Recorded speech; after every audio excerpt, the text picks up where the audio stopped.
Olá! O Brasil é um dos campeões em número de leis, nada menos que 181 mil. Não se sabe bem ao certo quantas já foram revogadas, quantas estão em vigor. O certo é que muitas já caducaram e perderam totalmente o sentido. E para piorar, das que existem, muitas pessoas, geralmente de melhor poder aquisitivo, conseguem encontrar brechas e não cumpri-las. Esse é o assunto do programa Opinião de hoje.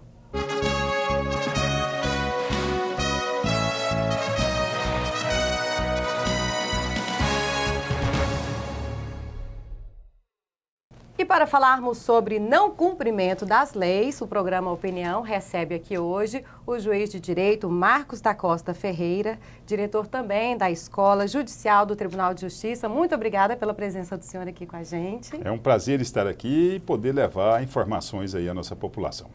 Recebemos também o deputado estadual Ernesto Roller, do PMDB, ex-secretário de Segurança Pública do Estado de Goiás e formado em Direito. Muito obrigada, deputado. Obrigado a vocês pelo convite, ao doutor Marcos pela participação e espero poder contribuir para o bom debate sobre um tema tão importante. Sim, com certeza vai. Bom, e vamos começar, né, deputado, com o convidado, né? Seja bem-vindo, primeiramente, aqui ao programa. Muito obrigado, é um grande prazer poder estar aqui e vejo que é um momento muito sensível para nós discutirmos essa situação, que é um problema que assola o país há muito tempo. 181 mil leis, né, doutor Marcos? É muita lei para muita gente, assim, não aplicar. E outra coisa, a gente não conhece as leis que tem, nem os juízes, né, penso eu. Veja o seguinte, na verdade, eu acho que essa estimativa é até um pouco inferior ao que efetivamente ocorre. Porque no Brasil tem nós temos... medidas provisórias também. E temos leis municipais, né? Cada município tem a capacidade legiferante que produz leis em sequência. Então, se nós formos contar todas as leis mesmo que existem no país,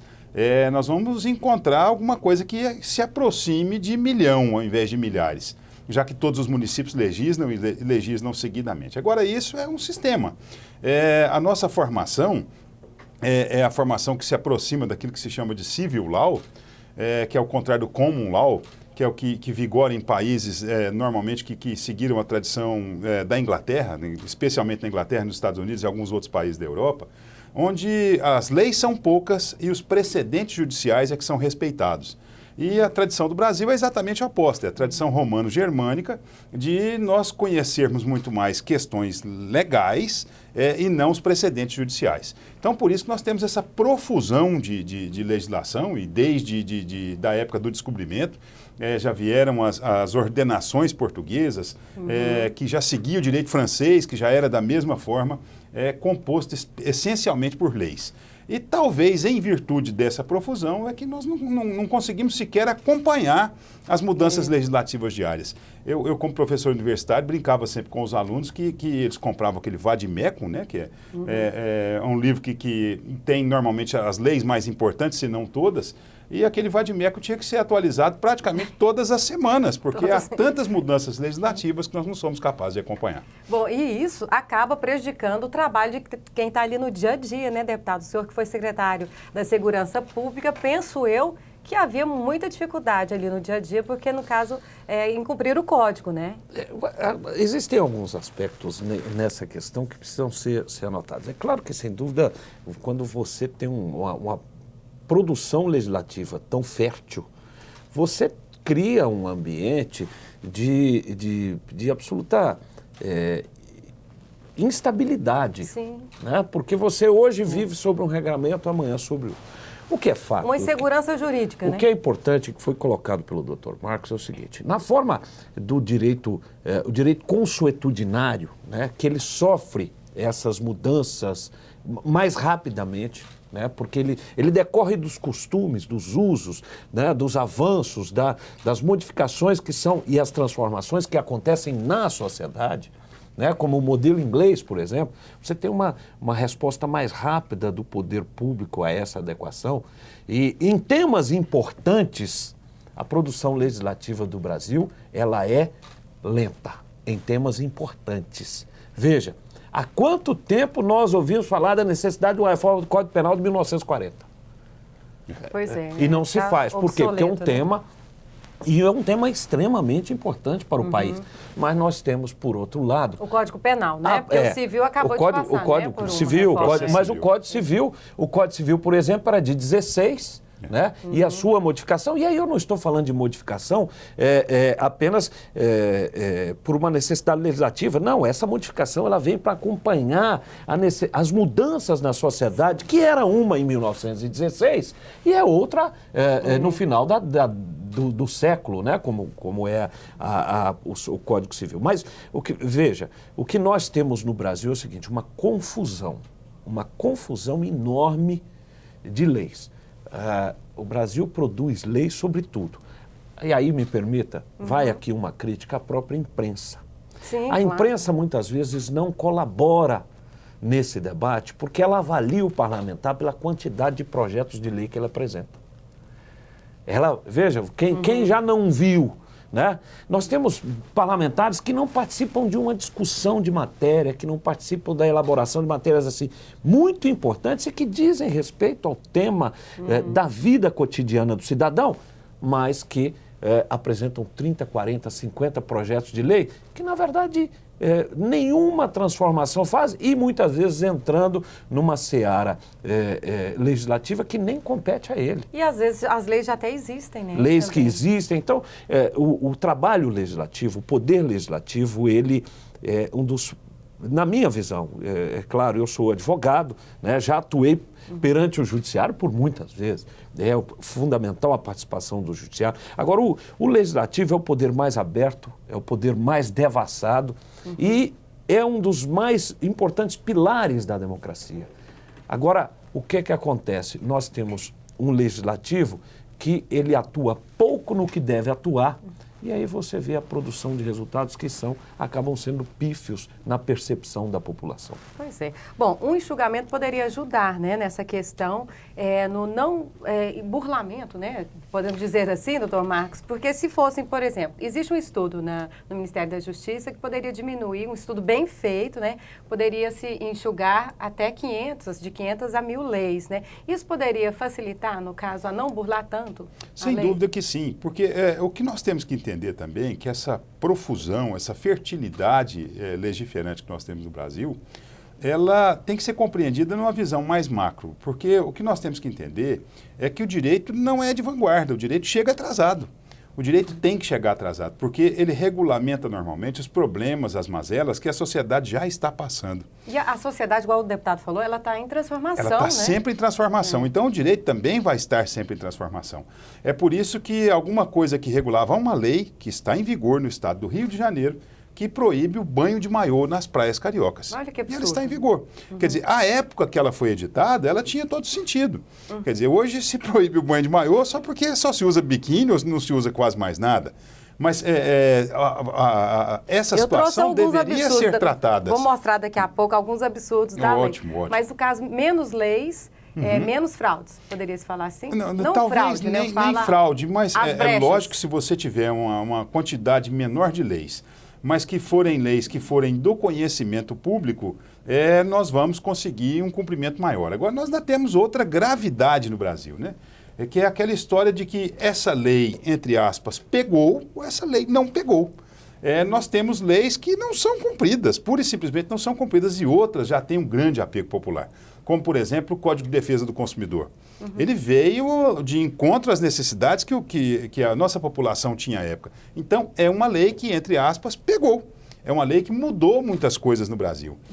Agora, nós tínhamos, por exemplo, a lei dos crimes ambientais, anterior à lei que está em vigor hoje, que trazia penas excessivamente severas para condutas que eram muito simples, como, por exemplo, ainda na sua vigência, lá no entorno de Brasília, nas proximidades da nossa querida Formosa, foi um cidadão preso porque estava tirando a casca de uma árvore silvestre numa reserva ambiental para fazer um chá para sua esposa que estava doente.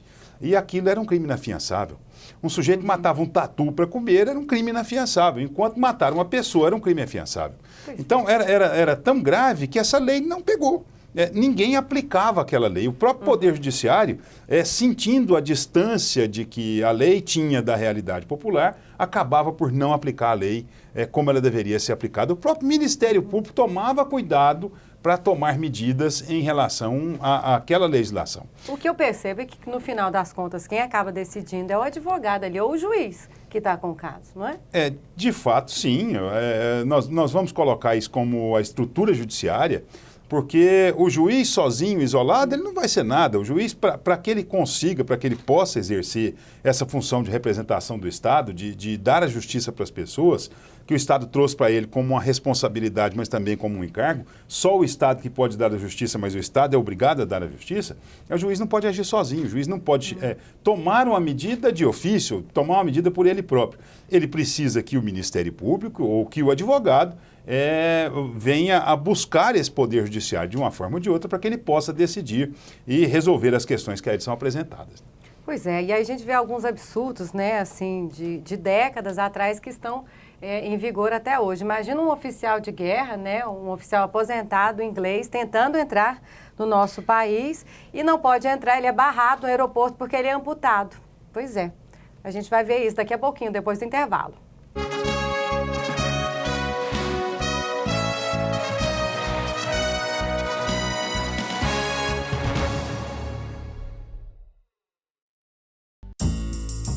Agentes políticos respondem por crimes de responsabilidade e improbidade administrativa.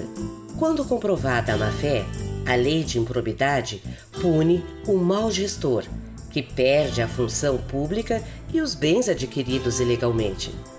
Ele tem os direitos políticos suspensos, além de pagar multa e ficar proibido de receber benefícios e incentivos fiscais. As penalidades são aplicadas de acordo com a natureza, gravidade e consequências do ato. É o STJ no combate à corrupção e à impunidade. Superior Tribunal de Justiça, o Tribunal da Cidadania. Você fica constrangido quando encontra uma pessoa com deficiência? Então, está na hora de mudar. Deficiência não é doença e essas dicas são para você. Ao encontrar uma pessoa cega, toque em seu braço e se apresente antes de começar a conversa.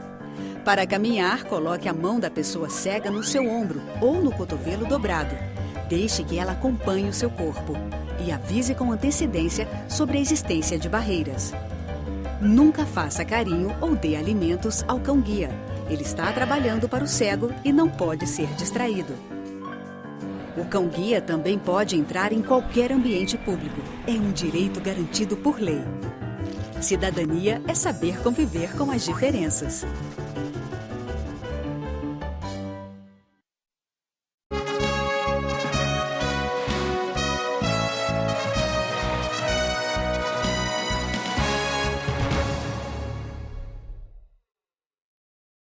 O programa Opinião volta com o tema Não Cumprimento das Leis. Estamos recebendo aqui hoje em nosso estúdio o juiz de direito Marcos da Costa Ferreira e o deputado estadual Ernesto Roller, do PMDB, os dois especialistas aí, né, formados em direito, atuantes na área, né? E nós estávamos falando sobre os esdrúxulos, né, os absurdos que ainda existem nas nossas leis, nas leis brasileiras. E eu dei o exemplo, né, de um estrangeiro que, ao entrar no país, né, teria sido barrado por ser amputado. É lógico que essa lei não prevalece mais, mas ela existe ainda, né, na nossa Constituição. Ela é de 1921 e ela veta a entrada, né, impede a entrada no território nacional de mutilados, aleijados, cegos. Bom, totalmente um absurdo, né?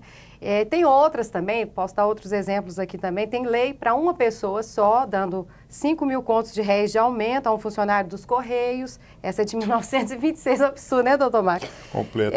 Ou também diplomata só podia casar com autorização de um chanceler, né, de algum funcionário do ministério estrangeiro. Então, são absurdos que, infelizmente, ainda estão, né, e estão inchando, né, a nossa Constituição. Como é que faz, deputado, num caso desse? Já pensou? Olha, Vergonha? é aquilo que dizíamos, né? Essa legislação é muito antiga e, após ela, veio a Constituição Federal de 1988, que Sim. consagra princípios, consagra direitos que são contrários a esse tipo de ato normativo passado. E, portanto, são leis que, na minha visão, não são recepcionadas pela Constituição. Mas era o que o doutor Marcos dizia. Enquanto não houver uma declaração de inconstitucionalidade por parte do Poder Judiciário, certamente elas ainda são, entre aspas, vigentes. Mas eu acho que muito mais do que essa legislação que aí está, porque essa era uma legislação que atendia à realidade da época. Eu acho que o mais grave hoje é a produção legislativa do Brasil hoje. Esse é o mais grave. Você tem uma excessiva produção de leis com os parlamentos, seja municipal, estadual e federal, entrando numa seara de legislação que não lhe compete.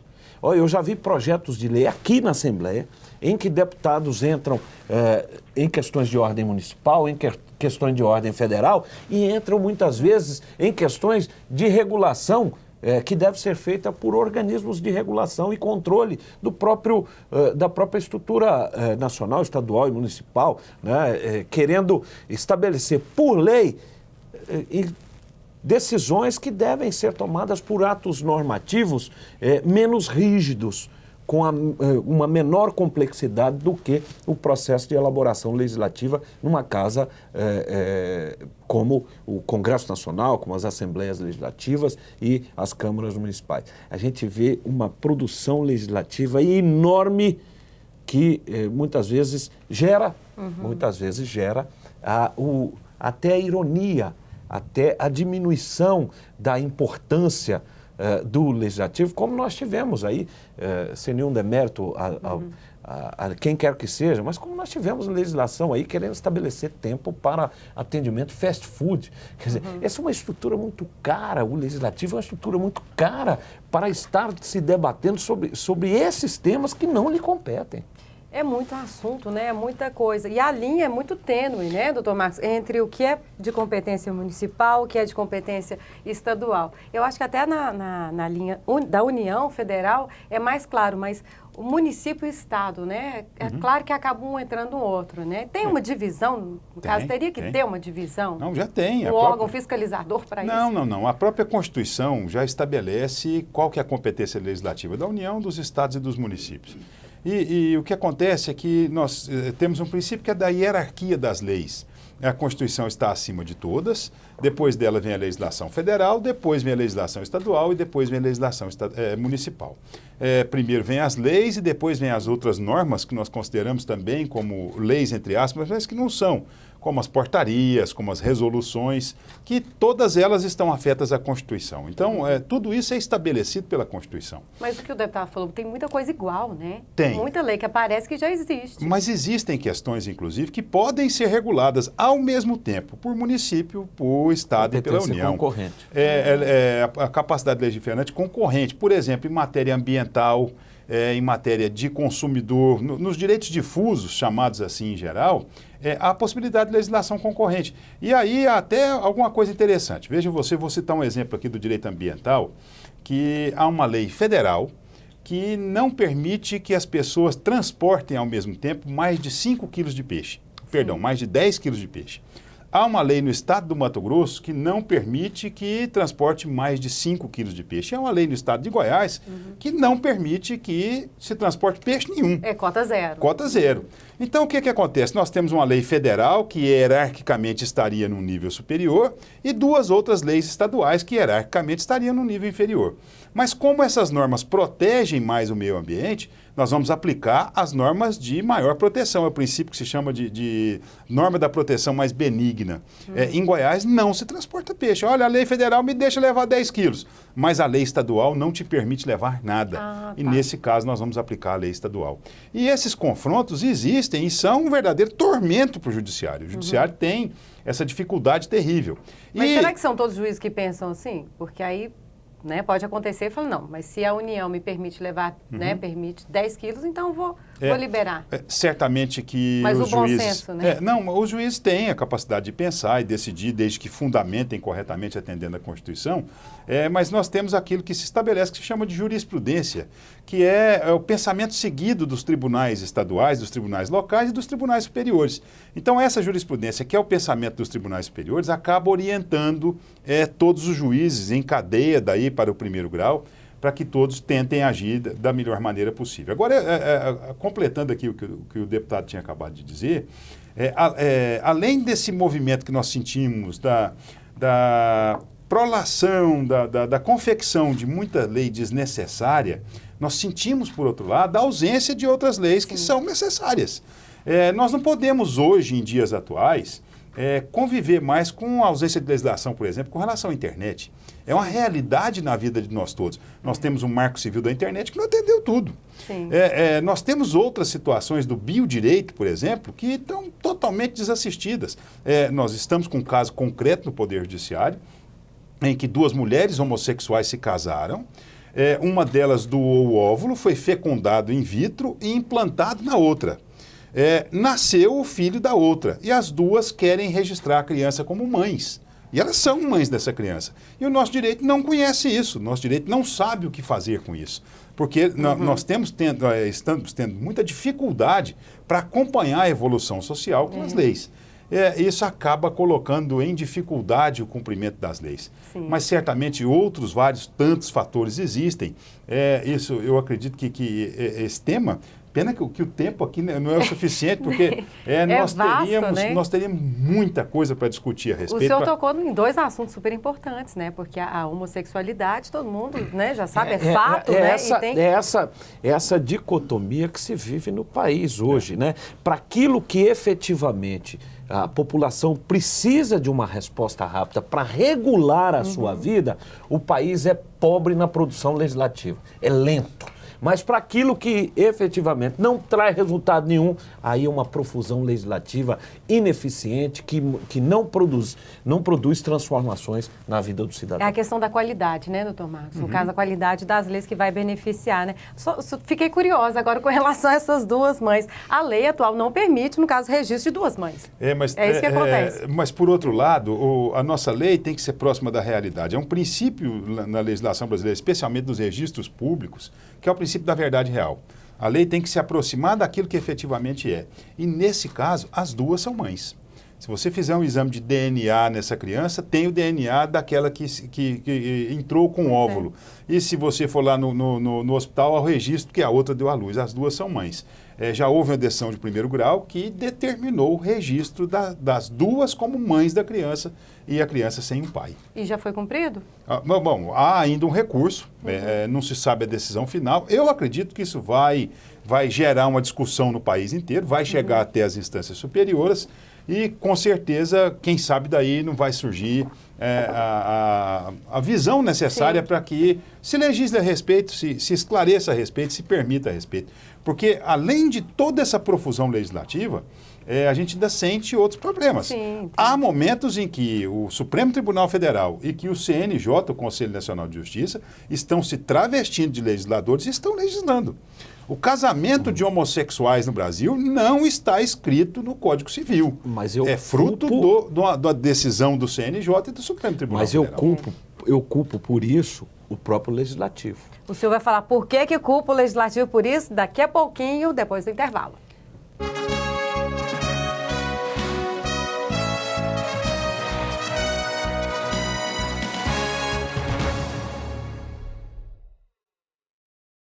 A legislação brasileira protege os bens de uma pessoa que não podem ser penhorados e leiloados para pagar dívidas. Ela tem o direito de viver dignamente, mesmo endividada. Os bens indispensáveis para o funcionamento de uma microempresa e empresas de pequeno porte também não podem ser penhorados para saldar a dívida do proprietário. Quebrar, falir ou fechar as portas por falta de equipamentos ou produtos não interessa a ninguém. Com os bens protegidos, as atividades não ficam prejudicadas e a empresa continua em funcionamento para saldar os débitos. Menos burocracia e mais oportunidades. Superior Tribunal de Justiça, o Tribunal da Cidadania. Você fica constrangido quando encontra uma pessoa com deficiência? Então, está na hora de mudar. Deficiência não é doença e essas dicas são para você. Ao caminhar com uma pessoa que tem deficiência física, procure acompanhar o passo dela. Mantenha muletas ou bengalas sempre próximas. Se presenciar um tombo, ofereça ajuda, mas antes pergunte como fazer. E ao planejar um passeio, verifique antes se existem barreiras que possam impedir a passagem do cadeirante, como escadas e banheiros não adaptados. Se o local não estiver preparado para receber um deficiente, recomende ao proprietário que faça as adaptações. Cidadania é saber conviver com as diferenças.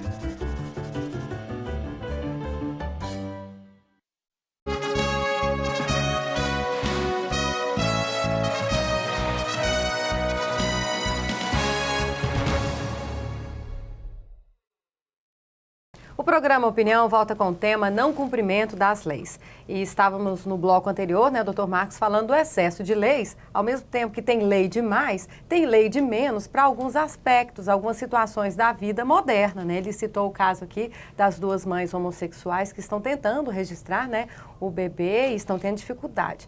E aí o deputado estadual diz, né, que é culpa um pouco aí do legislativo por essa não aplicação de boas leis, né, deputado? Por quê? Porque, veja, o que disse o doutor Marcos, e com razão, com acerto, é que o judiciário, através da sua Suprema Corte, através até do CNJ, Conselho Nacional de Justiça, ele tem muitas vezes estabelecido uma posição inovadora no que diz respeito à legislação existente. Isso alguns entendem como o judiciário legislando. Mas veja, o cidadão bate à porta do judiciário com uma realidade que lhe é posta, é uma realidade fática posta ao judiciário. O judiciário tem que responder. Vai deixar essa pessoa no limbo? Vai deixar essa situação decorrente dos usos e costumes, da mudança dos usos e costumes, vai deixá-la sem resposta? Não. O que acontece? Por que culpa o judiciário, o legislativo? É porque o legislativo é muito pródigo na produção de leis ineficientes e não dá as respostas que têm que ser dadas. Seja por que razão for, eu não estou entrando no mérito da questão do casamento homossexual, do registro de filhos de homossexuais, não é esse o mérito. Mas seja esse ponto, ou tantos outros importantes para a vida do cidadão, o Congresso não produz esse resultado. O Congresso não pauta essa matéria para discuti-la e dizer, olha, pelos representantes do povo, estabelecidos assim em eleição direta, né? Em eleição, o Brasil diz que não aceita esta inovação ou que aceita e assim será tratado o problema. Então nós temos uma realidade que precisa ser atendida pelo Legislativo. Na medida em que o Legislativo não se moderniza no aspecto da produção legislativa, o judiciário acaba tendo que cumprir. Não existe espaço vago. Claro. Né? O espaço nem político, nem institucional não existe vago. Alguém há de ocupar. Porque as leis vêm do legislativo, né? Bem, Juiz, mas, então, eu cumpre-se, né? queria só fazer, até por uma questão de justiça também, uma ressalva a tudo aquilo que todos nós dissemos até agora, porque nós apontamos o problema do legislativo, apontamos o problema do judiciário, apontamos o problema da dificuldade de cumprimento das leis, mas nós não falamos até agora, e o nosso tempo está se esgotando, é necessário que se fale isso, que o problema também do descumprimento das leis no Brasil é extremamente cultural. Nós temos no nosso povo a cultura de não cumprir as leis. E não procurar os direitos também. E não procurar seus direitos, mas assim também não procurar cumprir suas obrigações. A gente sabe que o que leva a pessoa a cumprir a lei é um temor. Se ela não temer, ela não cumpre. A lei penal não fala assim, é proibido matar. A lei penal fala, matar alguém tem uma pena de 20 anos. Então, você pode matar? Pode. Desde que você se sujeite a essa pena de 20, 30 anos, de 6 até 30 anos, dependendo do caso. Em casos mais recentes, nós temos leis que dizem o seguinte, olha, você se beber, você não pode dirigir. E, seguidamente, nós temos visto, e apesar de todas as punições que são previstas para isso, pessoas bebendo, dirigindo, causando acidentes, matando, tirando vidas, causando aleijões e tantas outras coisas que acontecem. E não só nesse ponto, mas o brasileiro, por essa sua característica, ele, assim que é editada uma nova lei, ele não procura o conhecimento do conteúdo da lei para cumpri-la. Ele já parece que sai procurando as brechas que existem na lei para conseguir descumpri-la. Ah, não, para passar por cima do bafômetro eu vou tomar tal substância que tira o cheiro. Pelo amor de Deus, nós temos que ter a consciência que isso é um risco, que a lei é para o bem de todos, que a lei foi editada. E um avisando o outro, tá tendo ali uma blitz e tal, não sei o quê. Aplicativo não passa celular que avisam imediatamente. E nós não temos essa consciência de que temos que cumprir a lei. Gostemos ou não dela, seja ela bonita, feia, mas ela é a lei e nós temos que cumpri-la. Fica aí, para nossa reflexão, do exame de consciência de todos nós, que nós temos a mania de falar que somos contra a corrupção, queremos combater corrupção, queremos combater coisa errada. Mas vamos num casamento e a hora que o garçom veio, nós damos R$20 para ele servir a gente primeiro do que os outros. Isso é um ato de corrupção. Sim. Nas pequenas coisas e nos pequenos exemplos, nós passamos isso para os nossos filhos. E eles culturalmente começam a acreditar que aquilo é o modo certo de agir, que essa é a forma correta de atuar. Quer dizer, jamais eu vou querer comparar o Brasil com os países europeus, com os países asiáticos que têm séculos à nossa frente, mas nós precisamos nessa geração, começar a combater isso e investir maciçamente em educação, para que nossas crianças tenham a educação suficiente para saber que devem respeitar as leis e que aquelas leis não são feitas para favorecer A ou para prejudicar B, mas são feitas para o bem-estar de toda a comunidade, devem ser aplicadas em prol de toda a comunidade para o bem comum. Claro, e assim, o senhor falou, assim, em outras palavras, o que o filósofo Confúcio, né, falou há milhares de anos atrás. Ele falou assim,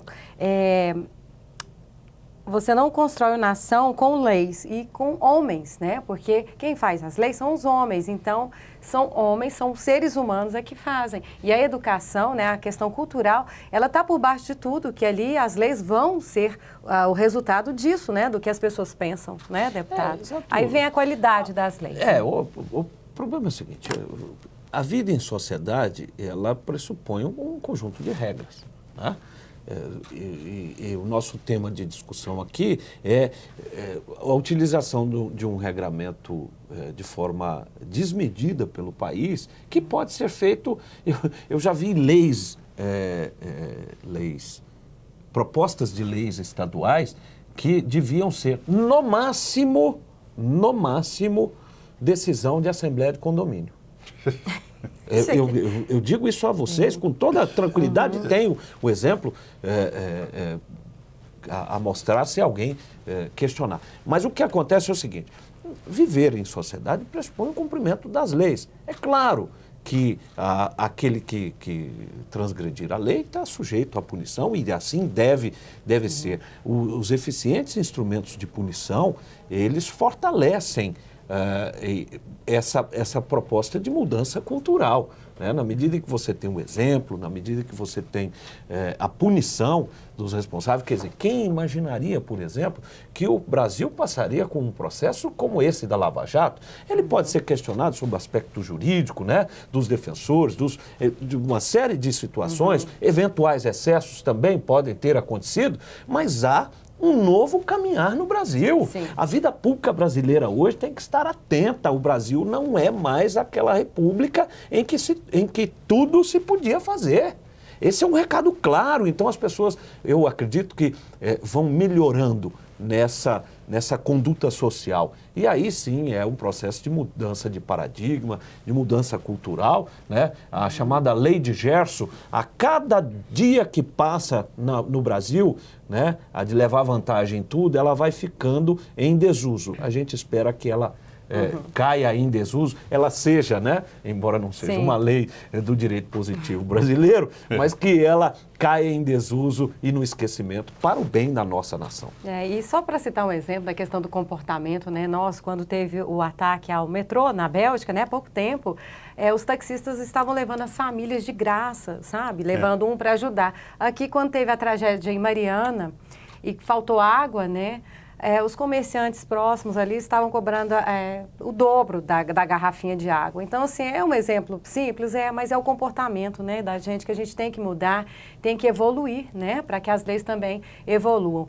Olha, infelizmente, né, como o doutor Marcos falou, nosso tempo é curto aqui, dava para a gente falar muita coisa que interessa a todos nós, né, doutor Marcos, as leis que fazem as nossas vidas, né? Mas gostaria de agradecer aqui, doutor Marcos da Costa Ferreira, juiz de Direito e professor, né, também da Escola Judicial do Tribunal de Justiça. Muito obrigada. Se quiser dar uma mensaginha rápida aí, fica à vontade. Certo. Não, eu gostaria de agradecer a oportunidade de estar aqui e de ter essa oportunidade de suscitar essas questões para reflexão das pessoas que vão assistir, das pessoas que passam por isso que todos nós passamos ao mesmo tempo. E, sobretudo, agradecer a oportunidade de estar novamente aqui com o deputado Ernesto Roller, com o qual eu já trabalhei como juiz e ele como advogado lá na comarca de Formosa, quando por lá estive, e que estar com ele é sempre ter a possibilidade de aprender um pouco mais, de entender um pouco mais o funcionamento da nossa sociedade. Muito obrigado pela oportunidade. Muito obrigada. E também, né, agradecer aqui ao nosso deputado estadual Ernesto Roller, PMDB, sempre solícito, toda vez que a gente chama ele vem, né, e qualquer assunto, viu, não é só a questão jurídica não. Muito obrigada. Eu que agradeço a vocês, a toda a equipe, né, da TV Assembleia, o agradecimento à audiência, né, que nos é muito importante, e ao doutor Marcos, uma homenagem que faço ao Poder Judiciário tenho esse testemunho a dar na condição de cidadão, de advogado, de homem público, um juiz que imprime na sua produção judicial a lei, mas, sobretudo, pautada sempre do mais elevado espírito público, e quando digo de espírito público, digo inclusive da aplicação desse direito que vive a mudar no nosso país. Parabéns, doutor Marcos, um grande abraço a todos e eu desejo que sejam muito felizes. Obrigada. E obrigada a você também que está em casa. Continue com a gente pelo canal 8 da NET ou pelo nosso site. Até mais.